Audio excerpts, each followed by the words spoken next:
Yeah, okay, time to live free. Plenty goals I'm achieving. Some real life topics and talking financial freedom. Mindset, soul and love, everything in between. This is Freedom Podcast. Tune in, live free. Hey, got my mindset right and I got the drive. Planning one day, no more job, no more 9 to 5. Love, money, mind. Love, money, mind. This is Freedom. Tune in, cause it's going down. Woo!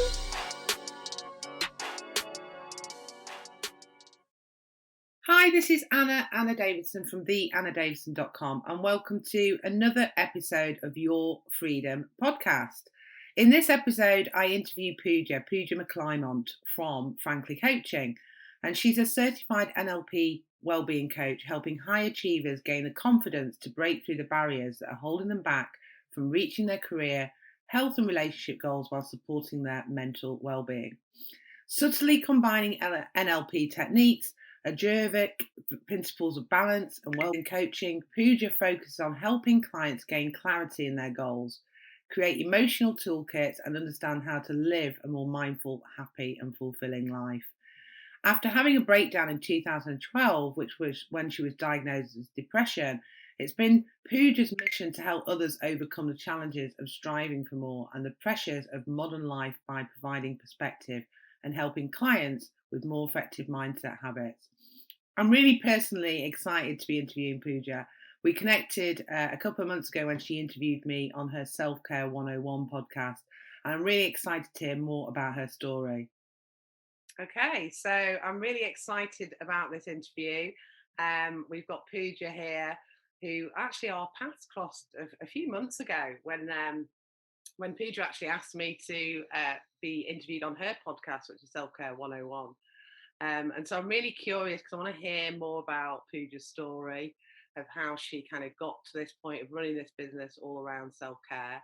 So I'm going to go straight over to Puja, introduce you and let you share a little bit about, your story really, your journey of how you've got to this point.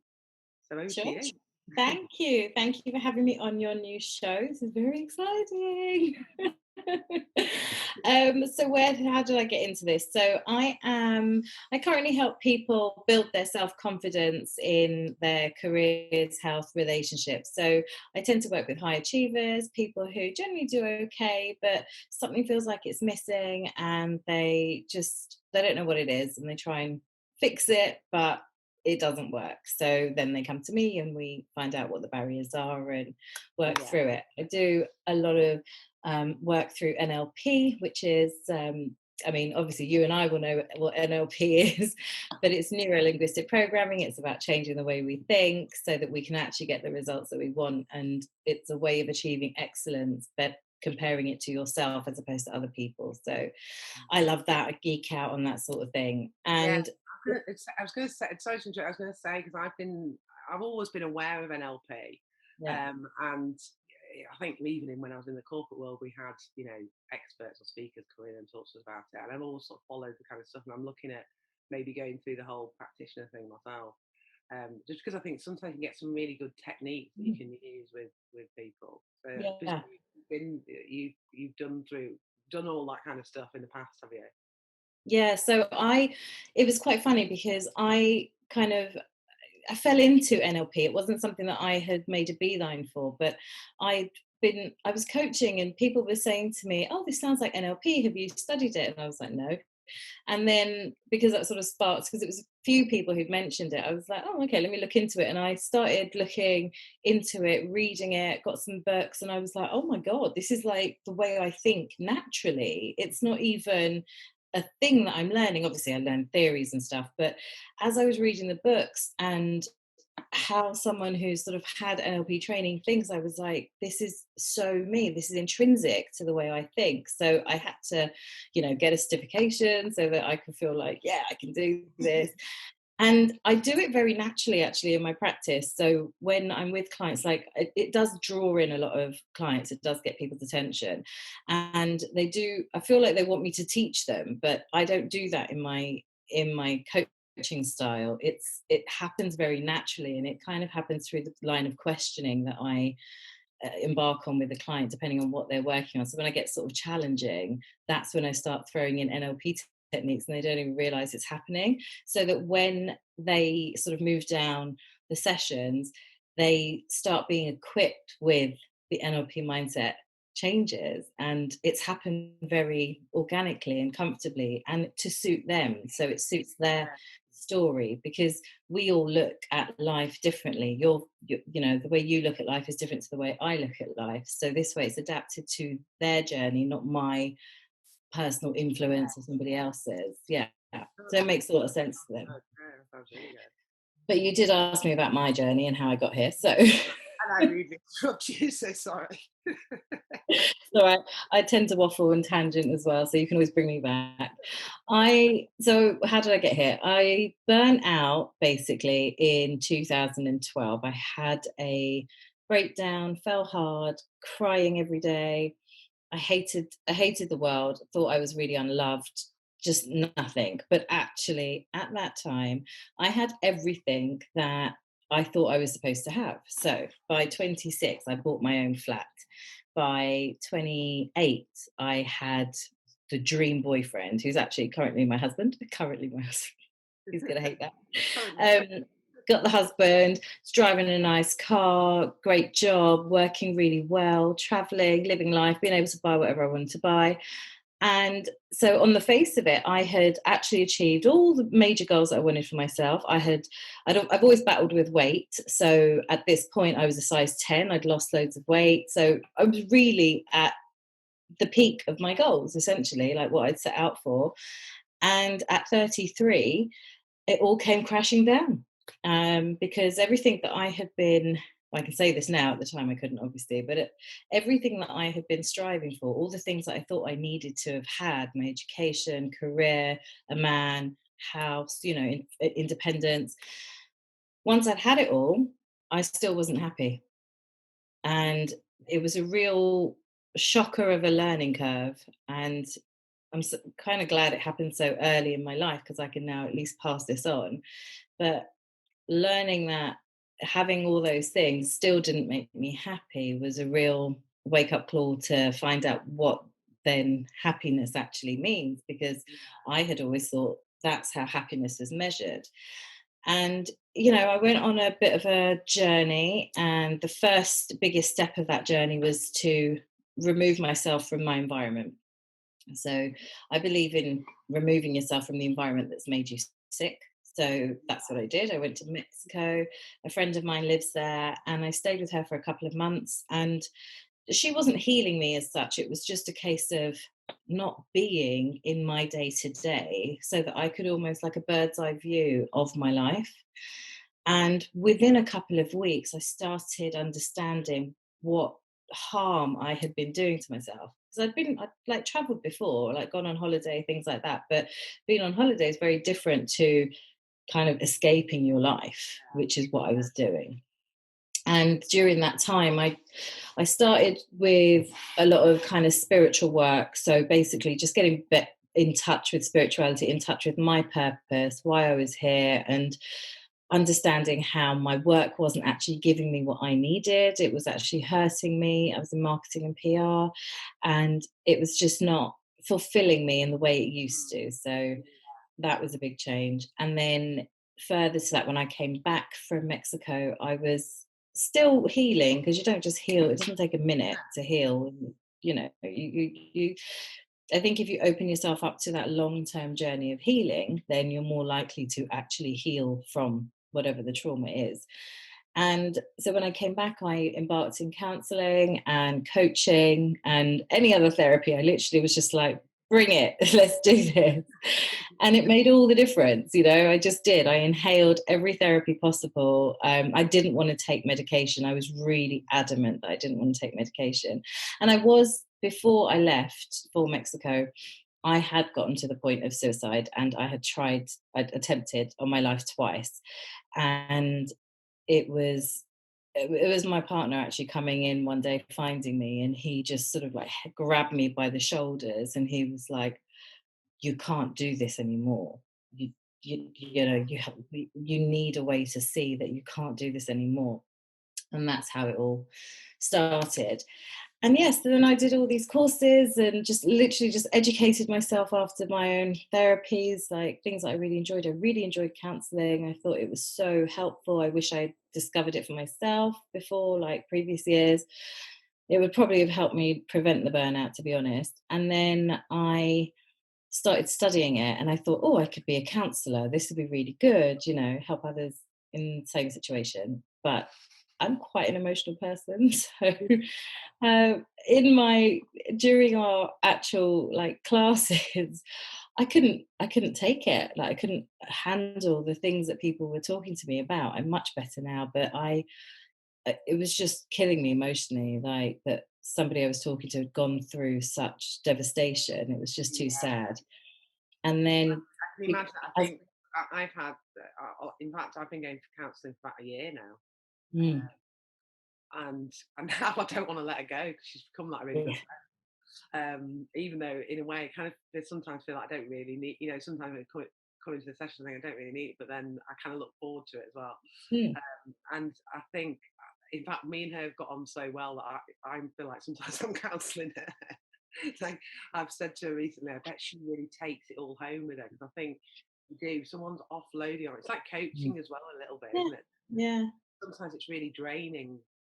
So people, you want to help them so much that you take on their problems a little bit sometimes. But I think counsellors especially, mm.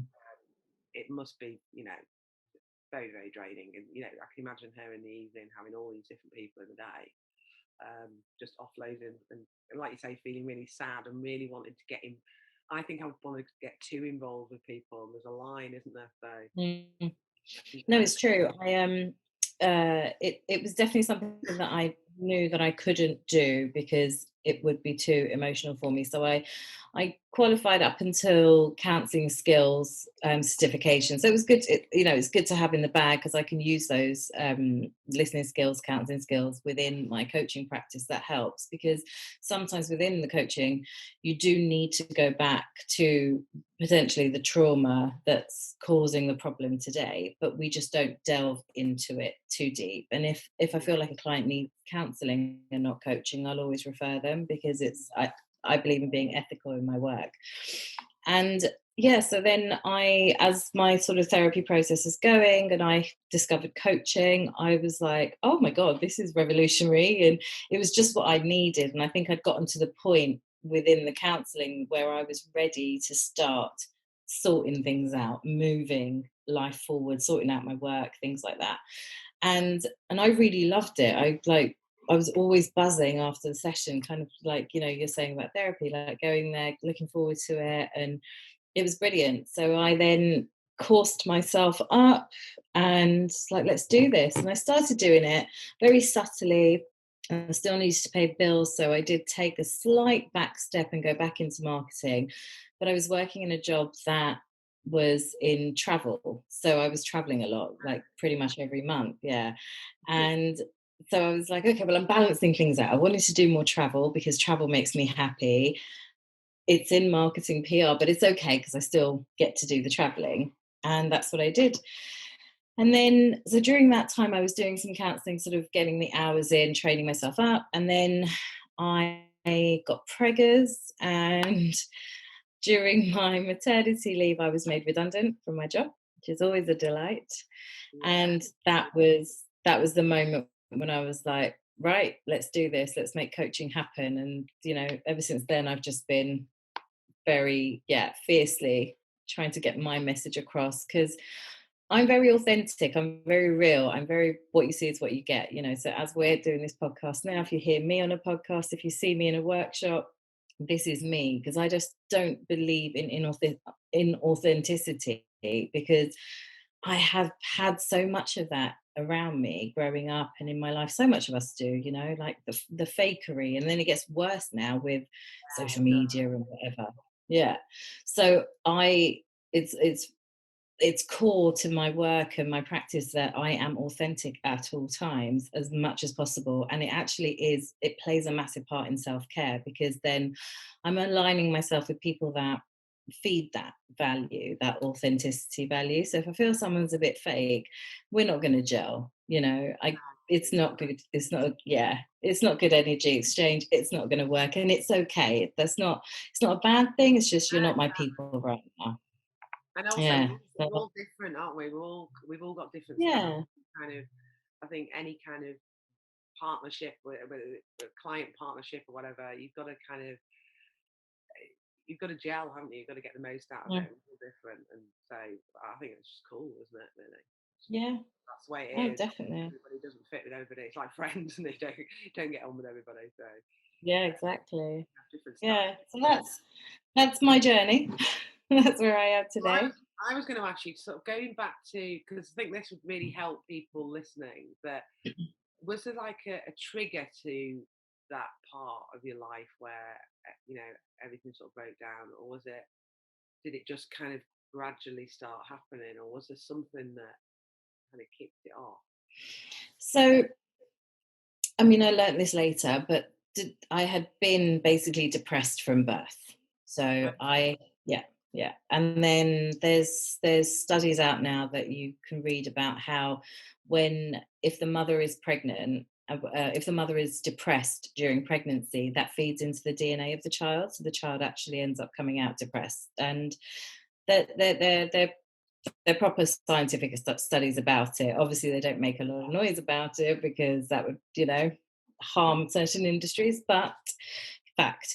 And so it had always been there. And basically, growing up, I was always put on a pedestal of achieve this, achieve that, achieve that. Why didn't you get an A? You got an A minus, but why didn't you get the A plus, sort of thing? So I was always on this strive for perfection and being better and very tenacious. And I do feel that genuinely within me, I have that want to do more and to do better and to really live life. Like, I don't mean that in a sense where I'm hurting myself, but just in a way where you've got this life, take the opportunity, see where they go, live it. That's really where I'm coming from. But that message got lost along the way and became a all or nothing, very much not failure, but it would be quitting. Like, I couldn't quit. I had to keep going. And I never really understood what self-care meant. I never understood how to put myself first. I was never taught how to put myself first. I didn't understand what self-love was. I didn't realize that self-love was just as simple as take care of yourself before you take care of someone else, like oxygen mask scenario. I didn't know that. And I also put happiness into things as opposed to experiences and the way you feel. So there was a disconnect between my feelings and what was just basically a financial goal rather than an internal purposeful goal.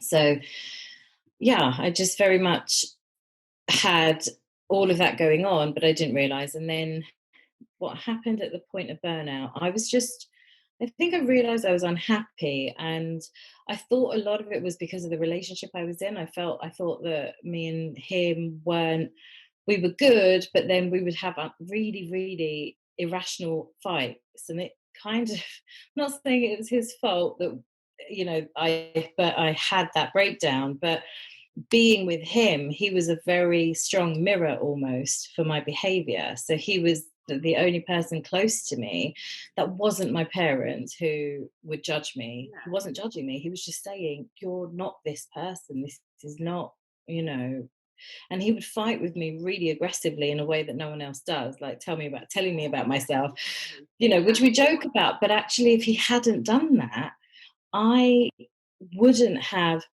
heard what was happening to me, because it is when you're in that depressive state, it's very like something consumes you and you can't control it as such. And as you go down that negative thought spiral, the downward spiral, it just gets worse and worse and worse. So to have had him there basically every day, this is not you, this is not you, this isn't right, this is not you, eventually it started to kick in to do something. And I mean, all that happened was I was making some jam and I burnt my hand with the sugar. And it hurt so much, but I almost that it was like, how to describe it? The pain of sugar, like, I don't know if you've ever been burnt by sugar, but it's excruciating No, pain. I can imagine. I'm like Yeah. thinking, gosh, that really hurt. If you imagine. So it really hurt. I mean, there was a massive blister on my hand, and it hit my hand, and I literally watched the pain occur in my hand. And it was almost symbolic of the pain that I was feeling from the depression. And I just fell to the floor and in uncontrollable tears, like crying from my gut, like when someone really close to you passes and you just can't fathom what's just happened. Really painful. And I started Googling what was happening to me. And everything that kept coming up was depression, breakdown, depression, breakdown, depression, breakdown. And then I rang a friend's mum, and she'd always been sort of like a supportive mum figure for me. And I told her what had happened, and she said, "You're having a breakdown. You need to come to Mexico with me. I'm going in a few weeks." And that was it. I was Yeah. like, that's it. That's my solution. Run away. Yes, let me run away. And it was the best thing to do. And that's why I host retreats now, because it is. It Yeah, is. getting out of that environment, just Mm-hmm. change can help you then reflect on that previous Yes. environment, can't it? So Yeah. that's obviously the thing that really did you a world of good. But I think it's so inspiring listening to you reflecting on, because I think it's difficult to reflect sometimes on the past because you remember the hurt. But at the same time, it's also quite nice because you think, well, I'm out of that now and I've learned so much. And I Yeah. think a lot of people listening, especially the material things, I can relate to that. Because I think it's society, isn't it? We look at people with, perfect house, perfect car. Social media doesn't help now; it's making it Mm. even more. And we tick all these things off, don't we? We want to get married, want to have children, want to have a car, want to have a good career. But we sort of forget ourselves because we don't give ourselves any time. Mm. And then when you've ticked all those boxes, I suppose, or you got, like you're saying, that you think, well, I should be happy, and yeah, I can totally relate to everything that you said, really. And what's really interesting is I've never heard of the whole depression from birth, but that totally makes sense to me as well, because I think, I think back when I was pregnant, and I know that how my energy has gone on to my children, Mm. whatever it was, or characters or things that happen. I think it definitely has an influence. So it totally makes sense that that's going to happen. Yeah. So it's so I just love when I've been speaking to people on these interviews that people are then making a life out of what they've experienced, because I think that's just the best. Yeah. Again, society says that you should go to university and get a degree and do this and X, Y, Z. that teacher education perspective, but actually from your experiences, you can really help people. Mm. The journey that you've been on. I think so. I mean, in this kind of line of work, and also with counselling as well, because I really believe in the power of counselling. That if you're relatable, if you have a story that's relatable, then you're more likely as a client to make the changes necessary to get yourself to where you want to go. There's a lot of charlatans out there, though, which is, our biggest battle, because they, talk a good talk, but they've got no education. They just believe in, oh, I've had this experience, so I can share it. And I feel like you having that experience is an add-on or is a plus to your practice, but you do need to have some ethical boundaries in the work that you do, which you only get from studying it. So I'm pro studying it, but the personal experience is helpful when you're engaging with clients, because you can actually give them tangible examples of what you've gone through. And when they say, oh, this happened to me, but you wouldn't understand that, it's like, well, actually, I don't advertise it, but yeah, that also happened to me when I was younger. Like, the reason why I'm so open about my experiences, some things I will keep back. So things that are really deeply traumatic, that things that my parents don't even know, I don't put that on social media and stuff. That's private between myself and my client, because of the hurt that it would cause my parents. I don't want to do that. So I refrain from that sort of thing. But and being able to empathize with people, like fully, truly empathize, not just even practicing empathy through my training, just actually empathize with them.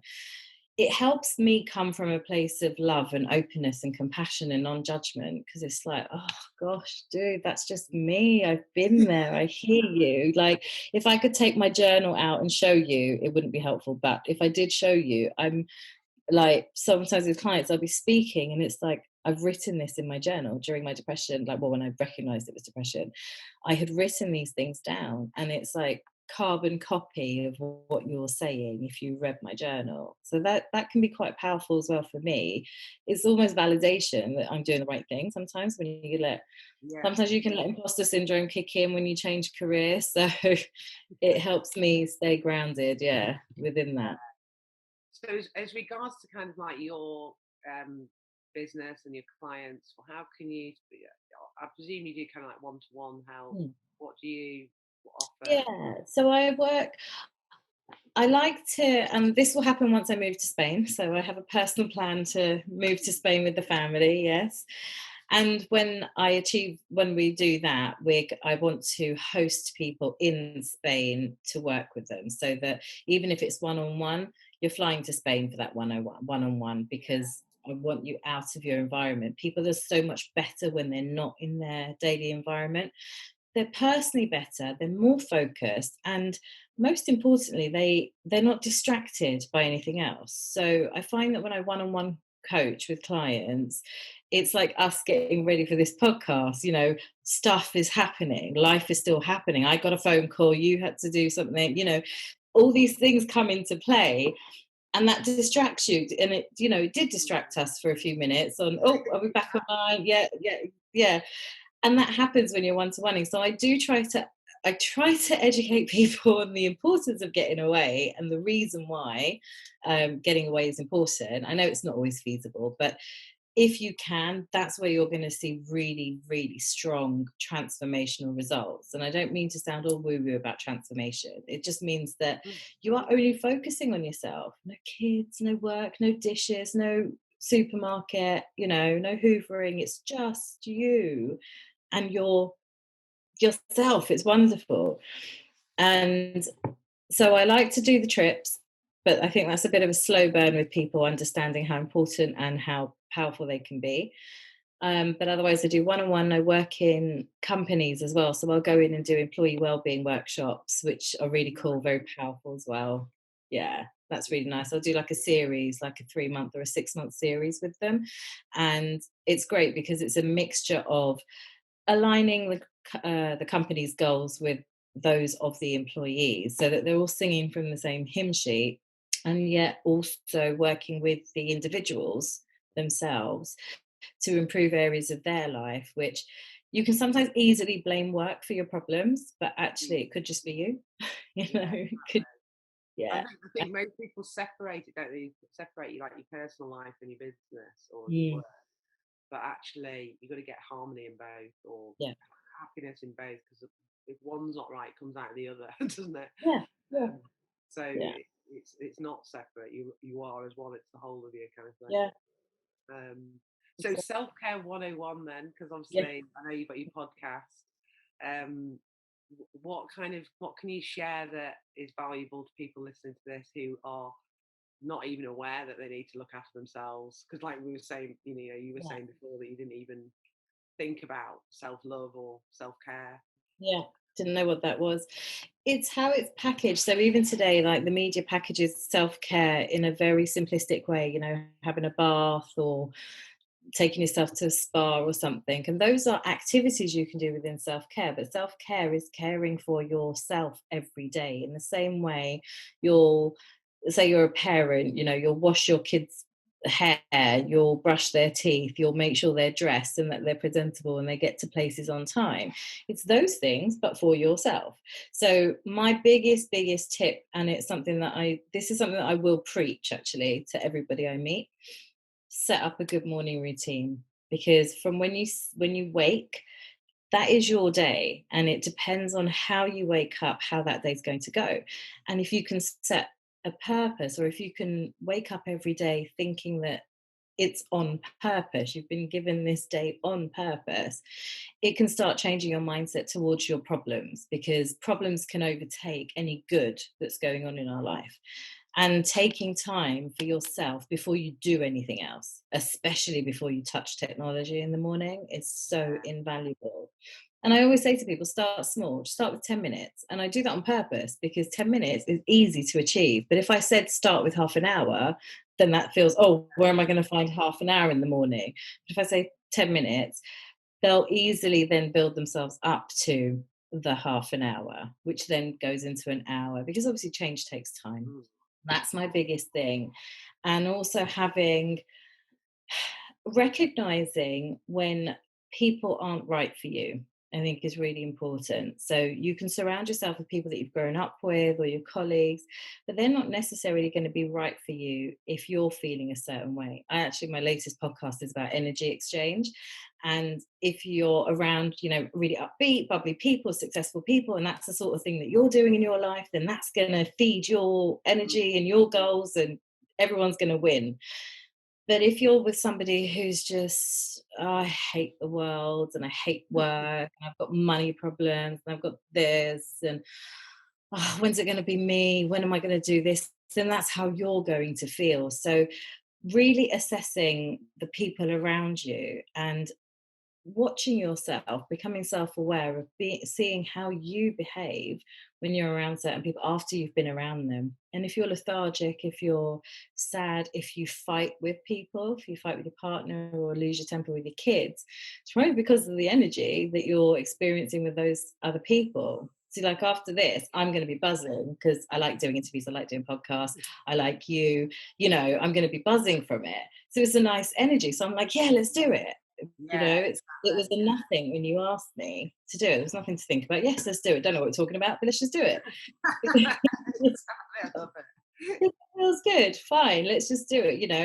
We don't know what's going to come of it. That's not the point. We liked each other. We connected. So that was enough. There was nothing more to it than that. And I think it's really important that we look at life like that a little bit more. And that's how you can really get into caring for yourself without it being a thing. Self-care is a natural thing, but we've forgotten it because we've had to put everything and everyone before ourselves. And it's like when someone wants to just get fit and healthy or lose weight in the gym and things like that. You put all those, because it's for you put it to the bottom of the pile, and really you should be prioritizing it. Yeah. I think it goes back. I think when you become a parent as well, you see things that your parents would. Some things you do differently because you think, well, I won't. Even at the time, I'm not going to do that when I become parent. And there's different generations and different things like that come into play.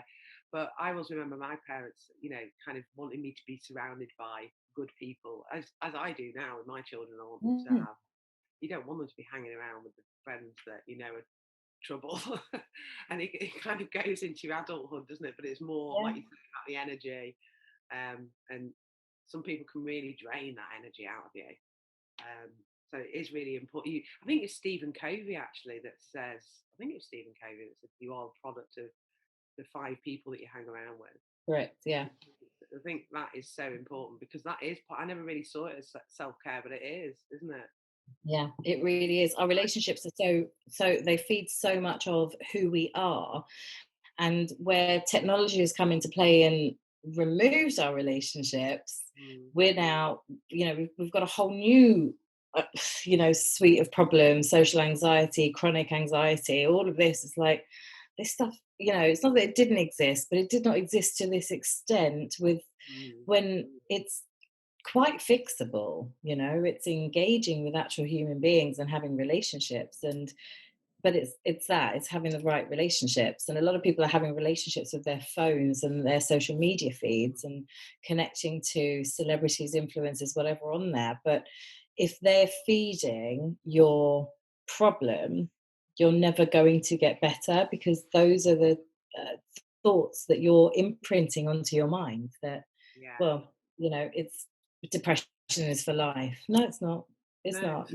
You're choosing for it to be for life, but it's not actually for life. If you choose to make the change and choose to put the effort in to make those changes, I'm not saying it's easy by any means, or it can happen like this, but it can change. It's not that much of a chemical imbalance that cannot be balanced back, basically. Yeah, You know, exactly. and the studies are there. It's not just me saying it because, oh, I went through it and I'm fixed, and I'm not fixed. I'm susceptible to depression all the time.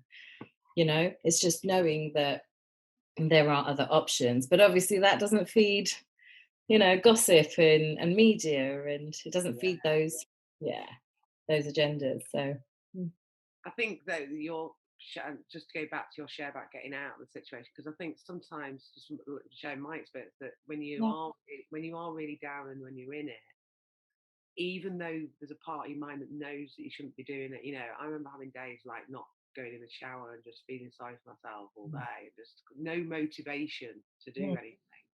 And it's really hard to, you may get a really positive friend who invites you to something because they're aware that you're going through a bad patch. yeah, But you say yes, and at the last minute you back out, and it's really difficult, because that social thing is like you haven't got that energy to kind of put that smiley face on when you know deep down you're on a real low.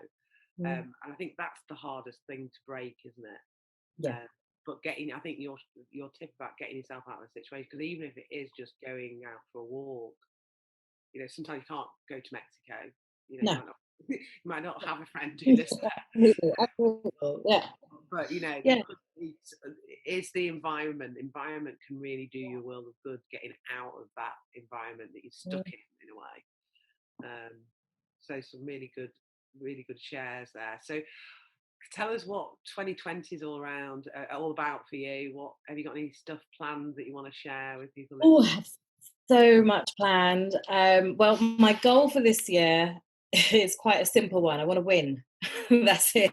I want to win. So I've been working very hard at building my coaching practice. I've been working very hard at getting my health back to where it was, where I want it to be. And this year I'm going to win, because I can't keep entering a new year with the same goals that haven't seemed to have changed. So I'm changing it now, and I've changed it to I'm going to win. I haven't spoken like this in a while, so it's good that that sort of energy is back. But for the coaching practice, my biggest goal is to make myself more visible, really, because when people work with me, they're so pro the work that I do. They do find it difficult to describe, because it's not as simple as, oh, I'm a life coach or a well-being coach. There's so much more to it, but you only get that if you actually experience it. And that my health basically becomes my number one priority. I mean, it's taken me 4 years to find 20 minutes in my day to do cardio uninterrupted. So that's a lot of excuses and a lot of BS, I think, you know. Well, And I literally negotiated with my 4-year-old the other day. I was like, listen, mummy needs to exercise, and doing it at home is the easiest way I can do it right now to be consistent. Because that's the other thing. It's like I love swimming, but I can't be consistent with it because being a mum, working for yourself, you don't have, it's not 9 to 5. So he was like, okay, mummy, why do you need to exercise? And I was like, I'd like to get healthy. And he was like, okay.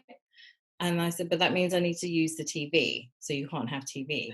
And he was like, okay, can I exercise with you? And I was like, of course you can. And so now he exercises. I mean, I say he exercises with me, but he just gets in my way for the most part, and laughs at me as well, because he's never seen mummy do jumping jacks. So he's a bit like, I don't understand what this is. Yeah.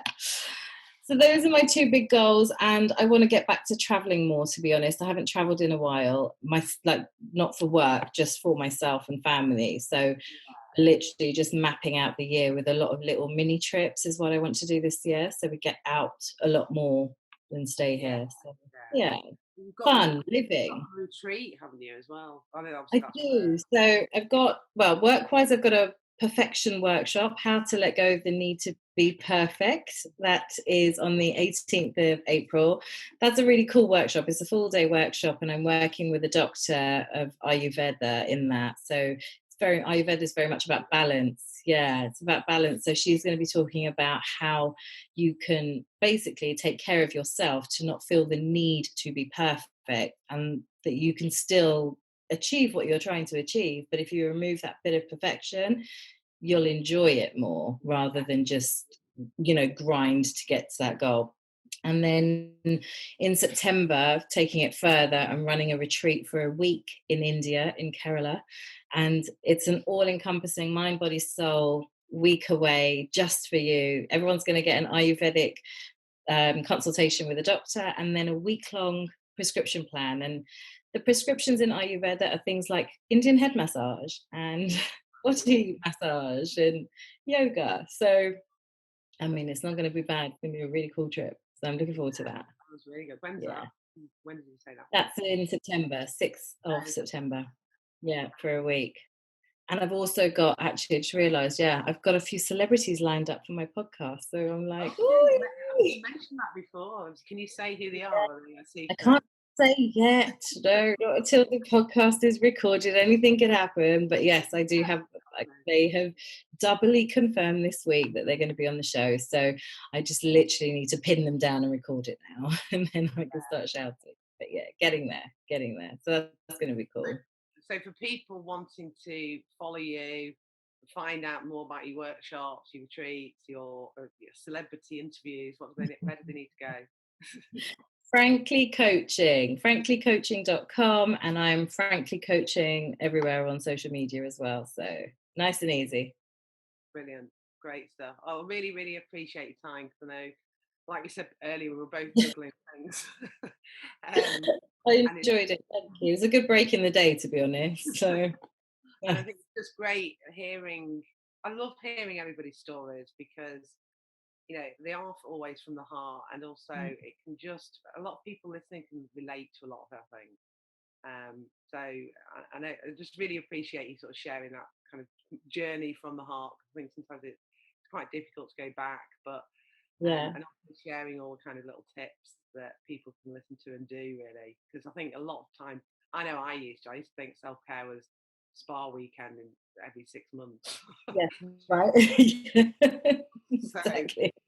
So it's really important to do it on a daily basis. So really, really appreciate your time and sharing your awesome journey. And congratulations on being a #1 bestseller on Amazon, lady, within minutes of releasing the book. Thank you. It's really exciting. I've got loads of media things coming up. So it's been an exciting week.